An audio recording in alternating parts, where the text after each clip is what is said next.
작은 상처에도 목숨을 잃는 시대가 올 수도 있다. 2050년 가면 암보다 더 많이 죽는다. 연간 1000만 명.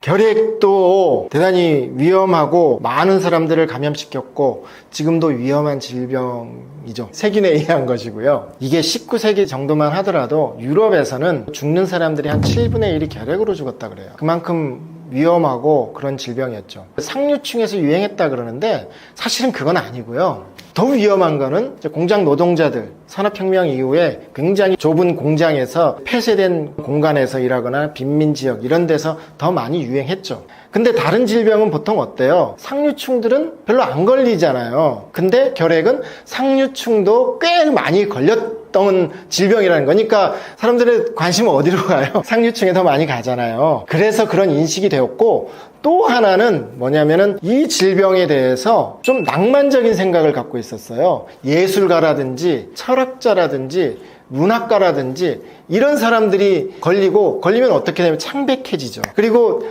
객혈을 하죠. 이게 좀 낭만적으로 생각했어요. 여자들 같은 경우에 일부러 막 치장도 하고 그랬어요. 그러니까 그런 식의 좀 낭만적인 생각을 갖고 있었기 때문에 이거는 상류층들이 좀 비싼 병이다 뭐 이런 생각을 했고, 그걸 치료하기 위해서는 또 어떤 걸 했냐면은 약이 없었을 때는 저 알프스의 다보스라고, 거기가 뭘로 유명했냐, 결핵요양원으로 처음 유명해지기 시작. 산 중턱 아주 공기 좋고 결핵은 유행한다고 예전에는 그랬단 말이에요. 그런 질병이었기 때문에 상류층의 질병 이런 인식이 있었죠. 그러나 실제로는 노동자들, 빈민들 이런 사람들이 훨씬 더 피해가 컸죠. 그렇게 피해가 컸기 때문에 유럽에서 죽는 사람이 7분의 1이 죽었을 만큼 심각한 질병이었고 많이 퍼져 있고 뭐 이런 것이었기 때문에 이게 노벨상에도 관련이 돼요. 예를 들면 항생제를 가지고 노벨상을 받은 사람 하면 누구를 아세요? 플레밍을 하죠. 페니실린. 근데 이게 1945년도예요. 7년 후에 왁스만이라고 하는 사람이 노벨상을 받습니다. 이 사람이 뭘로 받느냐면은 스트랩토마이신이라고 하는 것을 토양 세균에서 분리를 했다고 해서 노벨상을 받아요. 물론 이게 좀 논란은 있어요. 뒤에 논란은. 불과 7년 만에 똑같은 항생제인데 왜 노벨상을 줬냐? 이게 결핵 치료제였던 거예요. 결핵을 최초로 치료할 수 있는 항생제였기 때문에 줬어요. 가장 비창의적인 연구 방식으로 연구를 한 사람한테 준 노벨상이라 그래요. 근데 그만큼 중요했기 때문이에요. 결핵을 치료한다는 게 그만큼 중요하게 생각했어요. 근데 지금 우리나라가 결핵이 늘고 있죠. 결핵이 늘고 있습니다. 크리스마스 실이라고 있었어요. 결핵 환자들을 치료하기 위한 기금을 마련하기 위한 그것들을 많이 할 정도로 우리나라도 만연했고, 그 질병 하나만 딱 그랬잖아요. 다른 거에 대해서 그런 거 해본 적 있나요? 없잖아. 지금 많이 잊혀졌지만 그게 다시 유행하고 있어요. 다시 유행하는데 결핵균은 우리 몸속에 들어와서 한 50년도 그냥 가만히 있을 수 있어요. 그러다가 면역력이 떨어지면 뛰쳐나와요. 뛰쳐나와서 발병을 하는 그런 질병이에요. 뉴스를 가만히 보면 고3 학생들이 많이 걸린다는 얘기가 나와요. 왜 그러겠어요? 그렇죠. 그럼 면역력이 떨어지면 그런 거예요. 영양 상태가 안 좋은 사람들도 그렇고, 더더욱 문제는 뭐냐면은 요즘 도는 결핵의 문제는 항생제 내성이에요. 한 2가지, 3가지 정도의 내성이면은 다제 내성이라 그러는데, 그런 항생제 내성에 걸리는 경우가 많고, 치료 기간이 워낙 길어요. 얘네들이 세균이 워낙 늦게 자라는 속도가 느리기 때문에 치료 속도도 오래 걸리는데, 어느 정도 괜찮아졌다 약을 안 먹고 하면은 다시 발병하고 이런 것들이 반복되기 때문에 치료가 쉽지도 않고, 그래서 늘고 있다. 조심해야 되고, 백신도 BCG를 맞잖아요. 불주사에. 요즘은 아니죠. 불주사가 아니라 이렇게 흔적이 안 남는 그런 주사를 맞긴 하지만, 그 주사의 효력에 대해서도 의심을 하고 있기 때문에 더 좋은 백신을 만들기 위한 노력도 지금 하고 있습니다. 항생제가 맨 처음 우리한테 온 거는 페니실린이라 그러죠.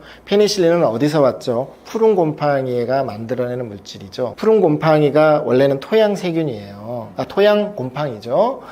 그리고 우리가 지금 현재 쓰는 많은 항생제들이 요즘은 화학적으로 만들어내곤 하지만은 처음에 개발된 많은 항생제들이 토양 세균이나 토양 곰팡이에서 온 것들이에요. 얘네들이 원래부터 가지고 있던 그런 물질이에요. 세균하고 싸우는데 쓰는 물질이 항생제라고 하는 물질입니다. 항생제가 작용하는 메커니즘은 세균의 특성을 공격해야죠. 사람한테는 부작용이 없어야 되잖아요. 그럼 어떻게 해야 돼요? 세균하고 사람이 세포가 다른 점을 열심히 연구해야 되죠. 그래야 뭘 타겟으로 해야 될지 알 수 있을 거 아니에요.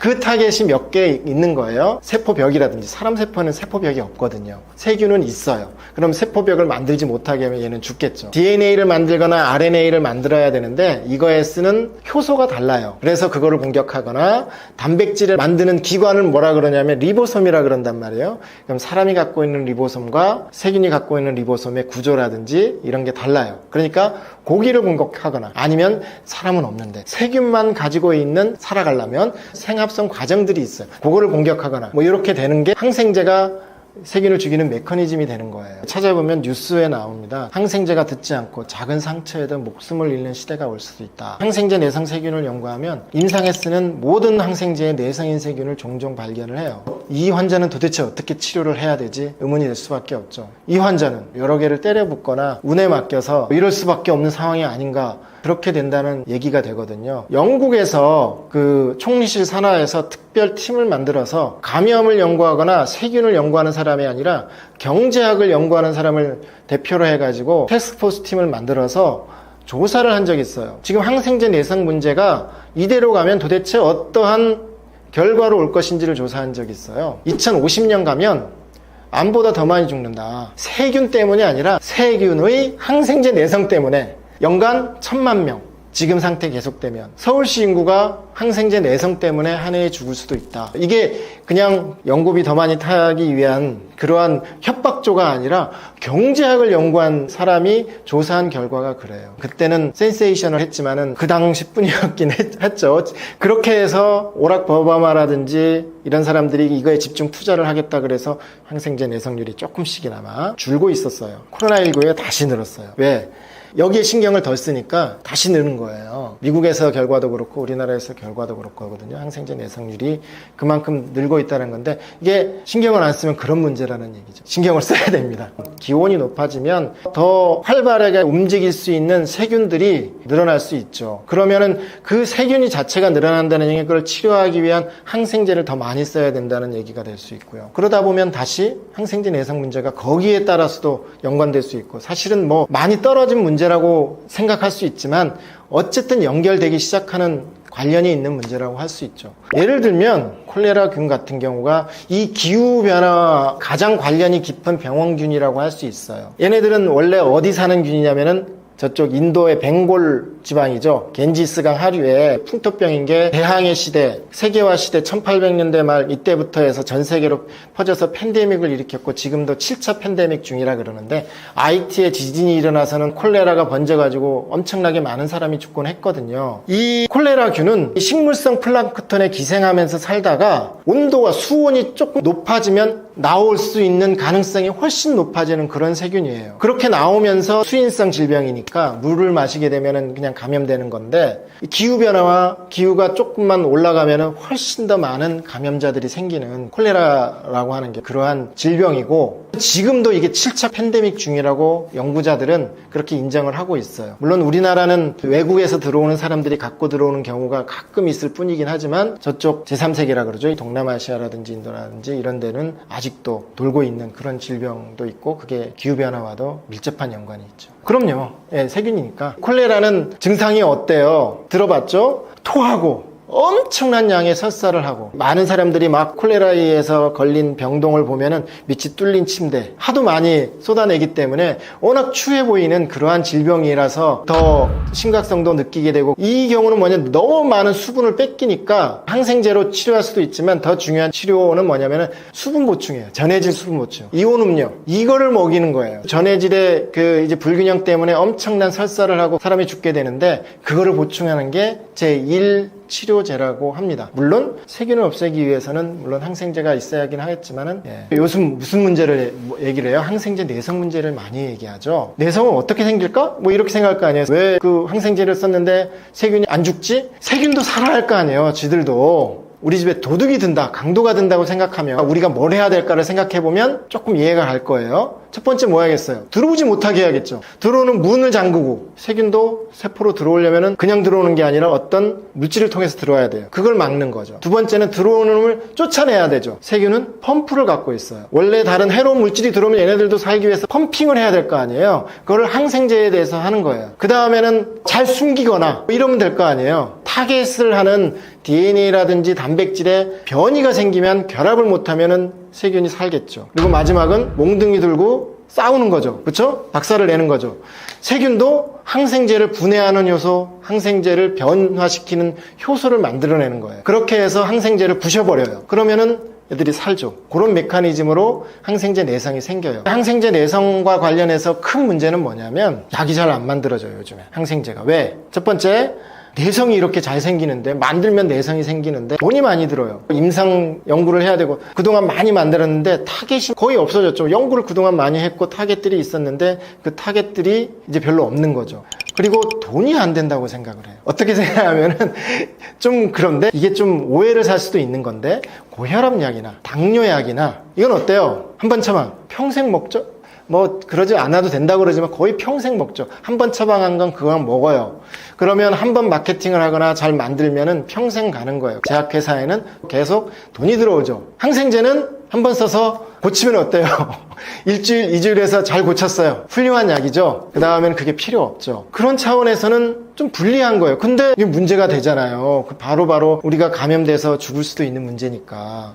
근데 해야 되니까 지원도 필요한 거죠. 그렇죠? 이게 더더욱이나 정부 지원이나 보조 같은 것들이 개발하는데 필요한 것이고, 그래서 큰 회사들은 자꾸 그거를 줄이려고 그래요. 오히려 작은 어떤 중소 회사들에서 틈새로 연구를 하긴 하는데 그것들에 대한 지원이 더 커져야 한다고 생각을 해요, 저는. 인류가 최초로 근절시킨 질병이죠. 있긴 있죠. 두 군데 있다 그래요. 미국에 있고 러시아에 있다 그래요. 꽁꽁 싸매서 나오지 못하게 연구소에 보관하고 있다. 어떤 과학자들은 그것도 없애라, 괜히 남겨둬서 어떻게 할 거냐, 없애자, 이런 사람도 있고, 그래도 혹시 모른다, 우리 나중에 문제 생기면 그거 갖고 연구를 해야 되지 않냐 해서 그래도 남겨둬야 한다, 이렇게 생각하는 사람도 있고. 그래서 아직은 그 두 개. 천연두는 바이러스예요. 바이러스의 유전체 염기 서열들을 다 알아요. 다 알면 어떻게 되느냐면 그거를 인공적으로 다 만들 수가 있어요. 킬지도 않은데. 그렇게 생각하면 아직은 그까지 안 갔지만 어떤 위험성도 있단 말이에요. 그냥 없앤다는 게 진짜 없애는 거는 아닐 수도 있겠다, 이런 생각을 해요. 그 두 개를 뭐 어떤 나쁜 마음을 가진 사람이 혹은 무슨 사고가 내서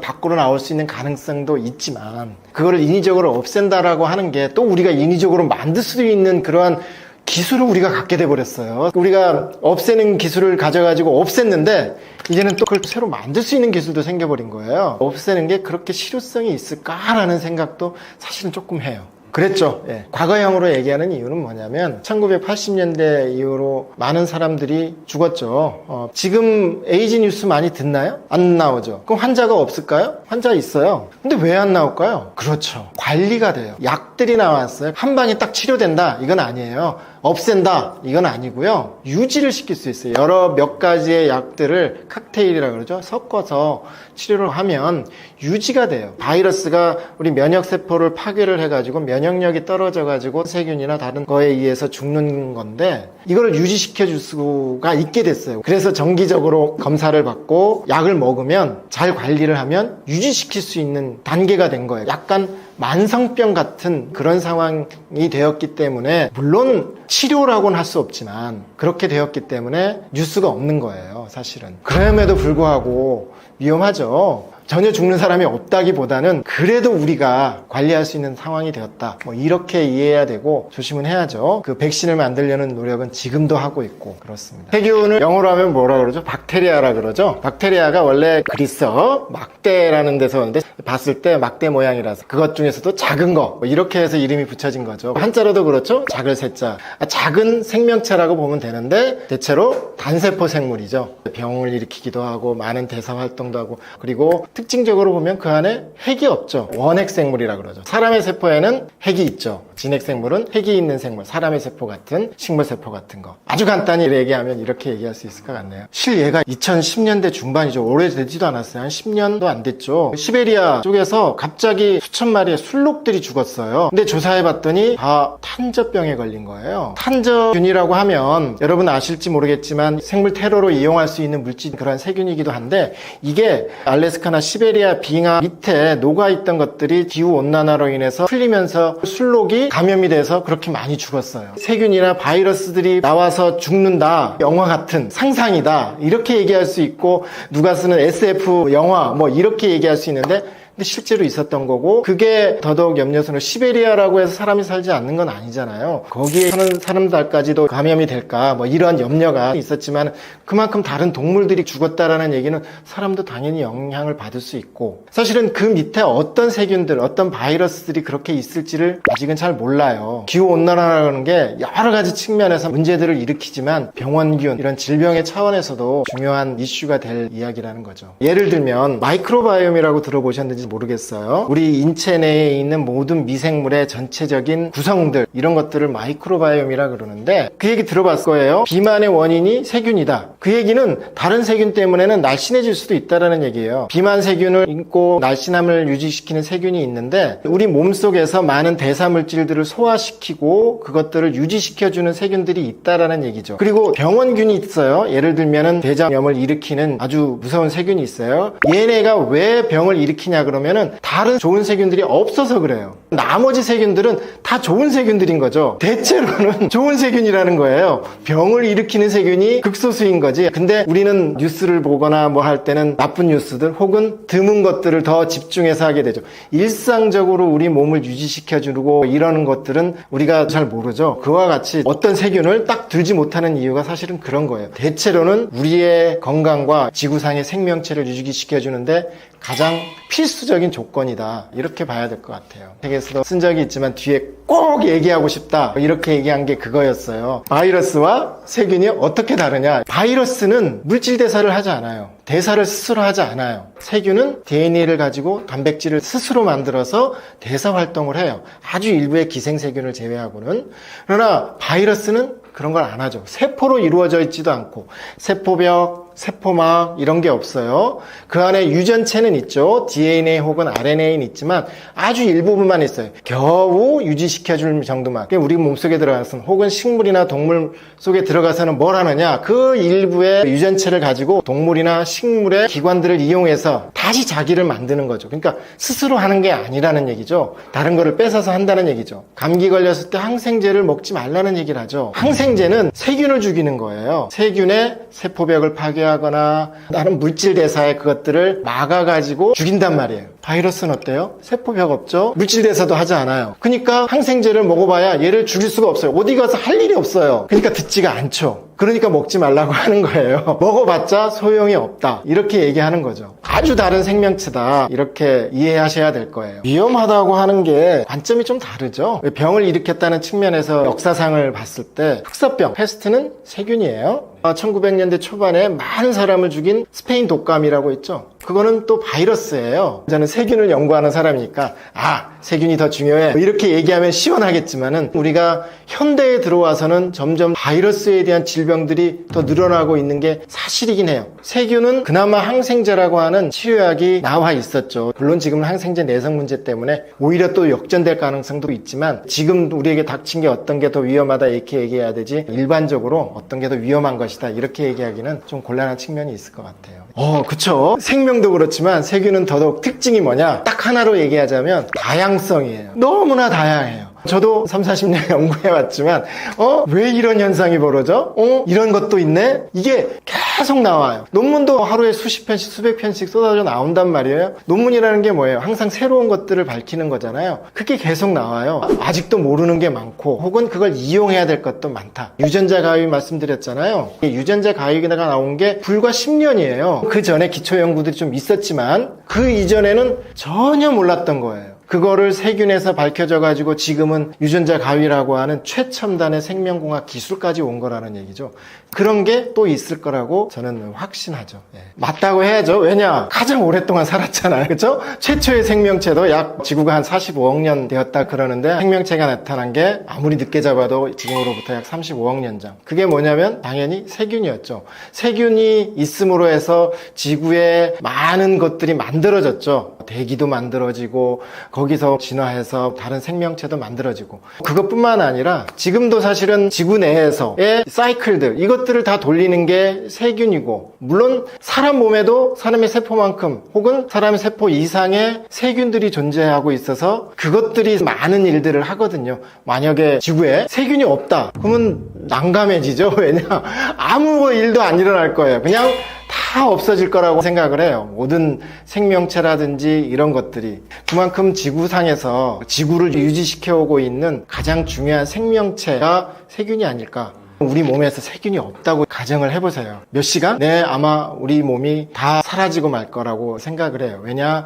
우리 몸에 많은 물질들을 분해하는 것도 세균의 역할이 아주 크죠. 세균은 그냥 병을 일으키는 거라고 생각하지만 병을 일으키는 거는 극소수이고 우리 몸에서 많은 대사 활동들을 일으키는 게 사실은 세균이죠. 또한 지구상에서 많은 탄소순환, 질소순환, 탄소가 순환되어야 광합성도 일어나고 식물이 만들어내고 우리가 그걸 먹고 동물도 먹고 이렇게 해서 유지되는 건데 일어나지 않겠죠? 질소순환도 다 세균에 의해서 일어난단 말이에요. 사람은 질소를 바로 이용 못해요. 대기 중에는 질소가 많지만 질소가 있어야 단백질도 만들어내고 DNA도 만들어내고 하는데 그게 없으면 지구상의 생명체도 뭐 하나도 제대로 유지되는 게 없을 수밖에 없죠. 간단하게 얘기한 거지만 그런 순환적인 측면들 물질 대사를 일으키는 데 세균이 가장 중요한 역할을 한다고 볼 수 있습니다. 올 1월, 2월쯤에 나온 책인데요. 세균에서 생명을 보다 저는 세균학을 연구했다 그랬잖아요. 세균이나 세균학을 통해서 많은 생명의 현상들을 밝혀낸 것들이 있어요. 세균이라고 알려진 게 그렇게 오래되진 않았죠. 세균이 질병을 일으키는 것이 밝혀진 것도 19세기 말년부터니까 그 이후부터 여러 세균학자들이 연구를 통해서 생명 현상을 밝혀낸 그런 것들을 과거와 현재를 비교하는 예를 들면 파스테르, 코후,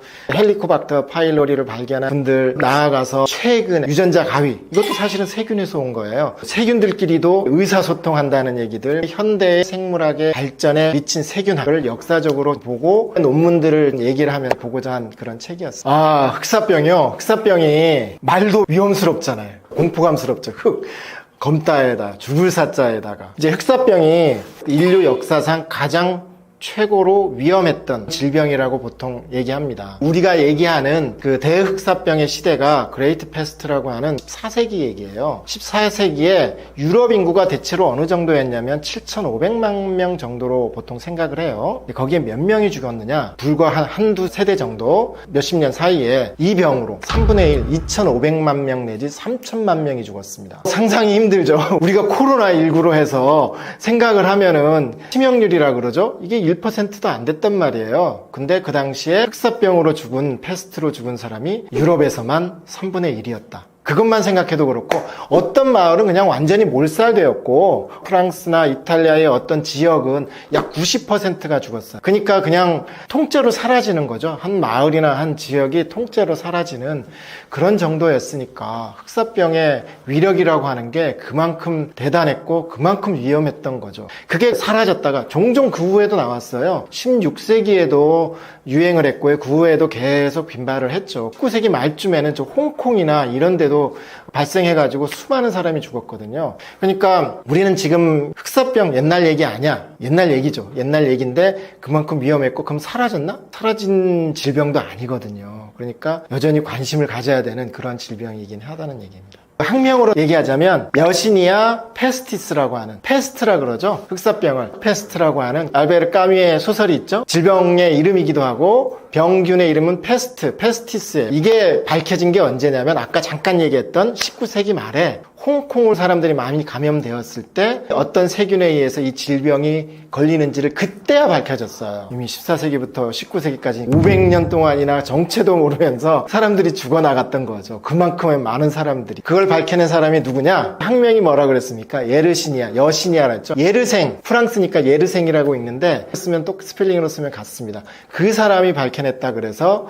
그 학명의 속명은 예르시니아, 여시니아라고 그러고 이제 종명은 종소명은 페스티스라고 합니다. 그래서 여시니아 페스티스, 이게 페스트균의 학명입니다. 흑사병을 원래 갖고 있는 존재가 있어요. 그 사람이 아니라 뭐냐면 벼룩이에요. 벼룩. 쥐벼룩이에요. 조그만 쥐벼룩입니다. 쥐벼룩이 뭘 감염시키냐? 쥐를 감염시켜요. 아까 쥐벼룩이라고 그랬으니까 보통 아까 얘기했던 알베르 까미의 페스트라고 하는 소설을 봐도 쥐부터 죽어요. 그리고 유럽의 페스트가 번질 때도 쥐부터 먼저 죽어나갔습니다. 어떻게 감염시키느냐? 쥐의 피를 먹겠죠? 벼룩이니까 피를 먹는데 벼룩이 갖고 있던 페스트균이 있어요. 그거랑 엉겨요. 이 기도가 짧은지 위장으로 안 넘어가. 그러면 캑캑거리고 뱉어내요. 그러면 균이 뱉어내죠. 그러면 피를 빨아먹었으니까 상처가 나 있고 글로 들어가게 되는 거죠. 그러면 쥐가 죽죠. 그걸 계속 반복을 해요. 그럼 쥐가 죽으면 그 다음에는 쥐벼룩은 다른 숙주를 찾죠. 그게 쥐랑 같이 살고 있는 사람인 거예요. 직접 쥐로 해서 할 수도 있고 하여튼 쥐벼룩에 의해서 물리면 그게 들어오는 거죠. 그렇게 해서 죽게 되는 거예요. 이게 그 구체적인 기전을 얘기하면 굉장히 복잡하고 진짜 세균학 얘기가 되니까 우리가 14세기 사람들을 많이 죽였던 흑사병은 흑사병 종류에서도 가레토페스트라 그래요. 림프절을 공격을 해요. 림프절이 뭐냐? 면역 기능을 하는 중요한 기관이죠. 림프구를 만들어내는 그거를 공격을 해버리는 거예요. 그러니까 면역력이 엄청 떨어지는 거죠. 그래서 죽게 되는 그렇게 되는 거예요. 이 흑사병 페스트의 원인을 밝히려고 아까 예르생이라고 하는 사람 얘기를 했죠. 이거를 밝히려고 한 스토리도 굉장히 영화 같은 스토리이긴 해요. 홍콩에서 1898년에 페스트가 도니까 기회가 된 거죠. 이제 그 당시는 이제 특히 세균학이 막 발전하던 시기였으니까 파스테르, 코흐 이런 사람의 주도로 해서 막 발전하던 시기예요. 그걸 밝혀내기 위해서 이제 각각 프랑스에 파스테르 연구소가 있죠. 독일에는 코흐 연구소가 있어요. 이 둘이 세균학을 같이 발전시켰다 그러지만 사이는 별로 안 좋았어요. 당연히 라이벌은 사이가 안 좋죠. 그래서 각자 연구팀을 보내요. 이제 밝혀낼 수 있다. 병이 있어야 병의 원인균을 밝혀낼 수 있잖아요. 그래서 프랑스 팀으로는 예르생을 보내고 독일의 대표 주자는 누굴 보내냐? 독일 사람일 것 같지만 아니에요. 일본 사람을 보냅니다. 기타자토 시바사부르라고 하는 분을 보내요. 이 사람은 제1회 노벨상을 받을 수도 있었던 사람이거든요. 일본 의학의 대부라고 불리는 사람이에요. 독일로 유학 갔던 사람인데 누가 먼저 도착했냐면 기타자토 시바사부르가 먼저 도착했고 많은 협력을 받았어요. 그리고 실제로 논문도 먼저 냈어요. 예르생은 도움도 받지 못하고 그냥 뒤만 쫓아가면서 시신도 한두고 얻어가지고 겨우 연구했는데 기타자토 시바사부르가 시설이 훨씬 좋았어요. 그래서 먼저 발표할 수 있었는데 문제는 여러 균이 오염이 되어 있던 거예요. 나중에 봤대. 왜냐? 배양기도 너무 좋아서 배양도 잘 했으니까 다른 것도 막 잘한 거예요. 근데 이 예르생은 그냥 실온에서 했는데 이 예시니아라고 하는 페스트균이 그런 실온에서 더 잘 자라는 거였던 거예요. 그런 운도 있었고 해서 나중에는 예르생이 밝힌 걸로 이제 인정을 받고 이름도 그렇게 되었죠. 근데 물론 기타자토 시바사부르도 굉장히 훌륭한 사람이에요. 참고 삼아 얘기하자면 일본 여행을 많이 가니까 볼 수 있을지 모르겠지만 일본 집회에 2024년부터 집회에 인물이 되는 사람이에요. 그만큼 훌륭한 사람이죠. 그 다음에를 밝혀낼 게 뭐냐면은 균이 그 흑사병, 페스트를 일으킨다는 걸 알았으니까. 그러면 어떻게 전파되는지를 아는 거예요. 쥐인 건 같아. 그러면 더 자세한 건 쥐벼룩이라고 얘기했죠. 쥐벼룩에 의해서 옮겨진다는 것은 이제 그 후로 이제 다시 밝혀지고 메커니즘은 어떻고 어떻게 되고 그 안에서 병리 기전은 어떻게 되고 하는 것들이 점점 한 1930~40년쯤 되면은 많이 밝혀지게 됩니다.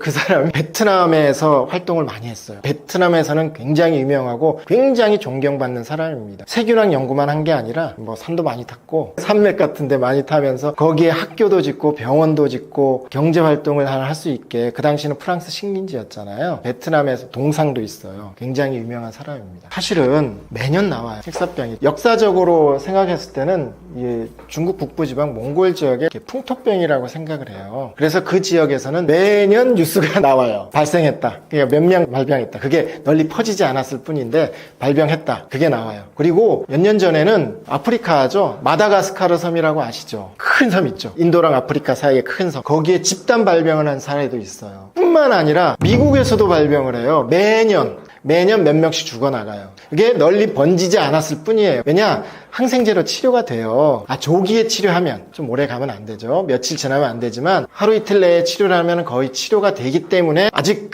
널리 퍼지지 않았을 뿐인 거죠. 아직도 있다. 항생제가 들기 때문에 우리나라에서는 발병한 사례를 아직은 최근에는 없지만 중국이나 미국이나 이런데 중국은 우리랑 가깝고 미국은 우리랑 활발히 교류하는 나라라고 생각하면 조금 오싹해지긴 하죠. 그래도 뭐 걱정은 좀 덜 수 있는 게 치료할 수 있는 약은 있다. 아프면 빨리 병원 가서 항생제를 치료받으면 괜찮다고 이렇게 되어 있습니다. 우리가 흑사병이라고 하는 게 특별하게 어떤 감시책이 있는 거는 아닌 걸로 알고 있고, 그리고 이게 많이 발병을 하진 않으니까. 그러나 이제 뉴스가 항상 나오니까 나올 때마다 왜 뉴스가 나온다는 얘기는 뭐예요? 그거에 대해서 항상 이 안테나를 세우고 있다는 얘기죠. 항생제 같은 걸로 치료할 수 있기 때문에 들어온다 그러면은 바로바로 치료할 수 있는 그러한 준비태세는 갖추고 있어야 되지 않을까. 항상 염두에는 두고 있어야 하지 않나 이렇게는 생각하고 있어요. 코로나19라고 하는 게 이제 흑사병 얘기만은 아닌 것 같아요. 코로나19 이전에도 많은 과학자들, 보건 전문가들 이런 사람들이 대비를 하고 있었어요. 이른바 질병 X 이렇게 이름을 붙이고 그것들이 왔을 때 어떤 일들을 해야 되고 어떤 것들을 해야 된다는 것들이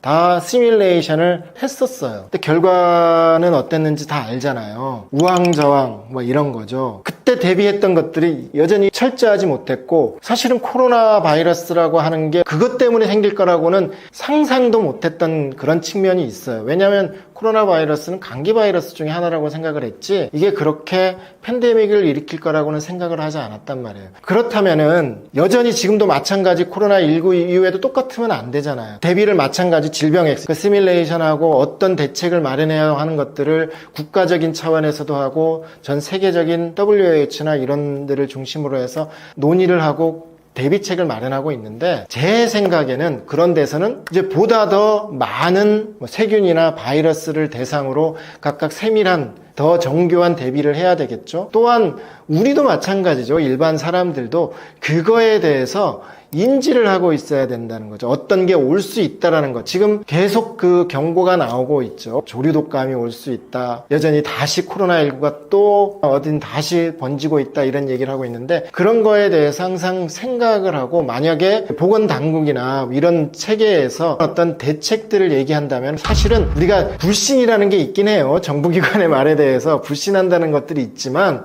이것들에 대해서는 우리가 불신할 만한 여지가 그렇게 많지 않다고 생각을 해요. 그렇게 믿지 않고 우리 마음대로 뭘 했을 때 공중보건에서의 피해가 훨씬 더 크기 때문에 그것들에 대해서 잘 인지를 하고 잘 따르고, 또 개인적인 대비도 예를 들면 많이 했잖아요. 우리 손을 잘 씻고 다닌다, 기침할 때 예절은 어떻다. 요즘 또 그때는 열심히 했지만 또 줄어들고 있단 말이에요. 근데 그게 평상시에 원래 했었어야 되는 일이다, 이렇게 인식을 하고, 우리가 아프면 쉬어야 되고 마스크를 써야 되고 이런 기본적인 그런 것들을 일단은 지켜줘야 된다, 이렇게 생각을 합니다. 저는 성균관대학교 의과대학 미생물학교실에 근무하고 있습니다. 기초의학이라 그러죠. 환자를 보는 의사도 아니고, 저는 원래 미생물학과를 나와서 쭉 미생물학을 연구해온 사람입니다. 특히 전공이라고 한다면 세균학에서도 더 깊이 들어가면 항생제 내성 세균, 요거를 연구하고, 제가 지금까지 책을 한 3권 냈어요. 작년부터 올해까지 열심히 썼는데, 처음 낸 책은 세균과 사람이라고 하는 책입니다. 세균의 학명이 있는데 거기에 연구자들, 이런 과학자들의 이름을 써서 학명을 만든 그런 것들이 많거든요. 그런 학명과 과학자들 얘기를 엮어서 쓴 책이었고요. 두 번째 책은 세상을 바꾼 항생제를 만든 사람들이라고 하는 책입니다. 제 전공이 아까 이제 항생제 내성이라 그랬는데, 그런 항생제를 만든 사람들, 우리가 잘 모르거든요. 잘 모르는 그러한 사람들이 어떠한 과정을 통해서 항생제를 만들고, 그리고 또 항생제 내성 문제는 어떻고, 뭐 이런 얘기들을 썼고요. 세 번째 올해 낸 책은 이제 세균에서 생명을 보다라는 책입니다. 세균 인류학의 발달과 세균학을 통해서 생명에 대한 관점들이 얼마나 발전해 왔고 현대과학이 얼마나 영향을 받았는지 이게 주요 내용이고요. 그리고 몇 달 내에 나올 책이 다 썼는데 그 책은 이제 제목이 역사가 묻고 미생물이 답하다라고 하는 책입니다. 역사에서 관점에서 미생물의 역할 뭐 이런 것들을 보고 있고 이거를 과거의 역사만을 보는 게 아니라 미래, 현재 이것들이 어떻게 발달할 것인가에 대해서도 그냥 병원균만이 아니라 우리가 어떤 이득을 볼 것인가, 본고 있는 것인가 그것들을 통해서 우리가 어떻게 이제 미생물을 경계하기도 하지만 이용하면서 이렇게 앞으로 나갈 것인가 뭐 그런 내용들을 쓴 책입니다.